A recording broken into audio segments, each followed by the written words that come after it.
RPF কর্মীদের তৎপরতায় থেমে গেল 18012 চক্রধরপুর হাওড়া এক্সপ্রেস।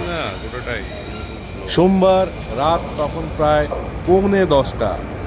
চক্রধরপুর থেকে হাওড়া অভিমুখে যাচ্ছে চক্রধরপুর হাওড়া এক্সপ্রেস। পুরুলিয়া স্টেশনে ট্রেন ঢোকার পর যাত্রীরা সবাই সেই ট্রেনে চেপে যান। তারপরে ট্রেন চলতে শুরুও করে, কিন্তু আরপিএফ কর্মীদের তৎপরতাতে সেই ট্রেনকে আবার থামিয়ে দেওয়া হয়। কারণ যেটা জানা গেছে যে এই ট্রেনেই আসছিলেন এক মহিলা, তিনি হাওড়ার দিকে যাচ্ছিলেন।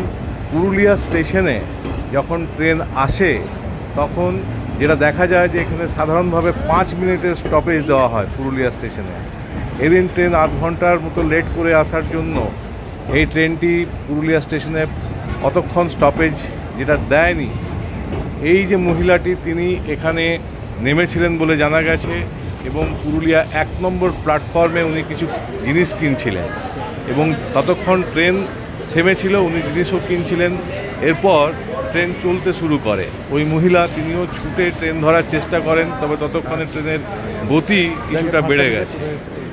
এই পরিস্থিতিতে বিষয়টির নজরে আসে আরপিএফ কর্মীদের।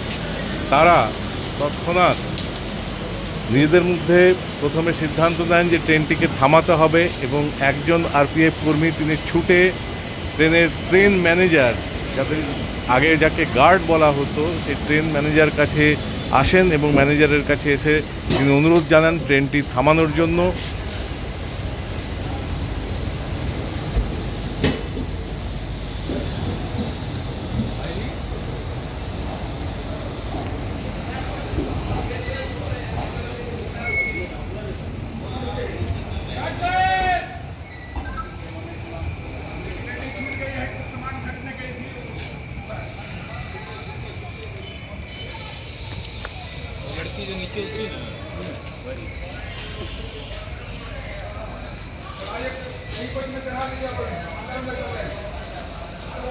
কারণ একজন মহিলা তিনি জিনিস কেনার জন্য নেমেছিলেন, সেই নামার পরে তিনি যখন চাপতে যাচ্ছেন তখন অলরেডি ট্রেন ছেড়ে দিয়েছে।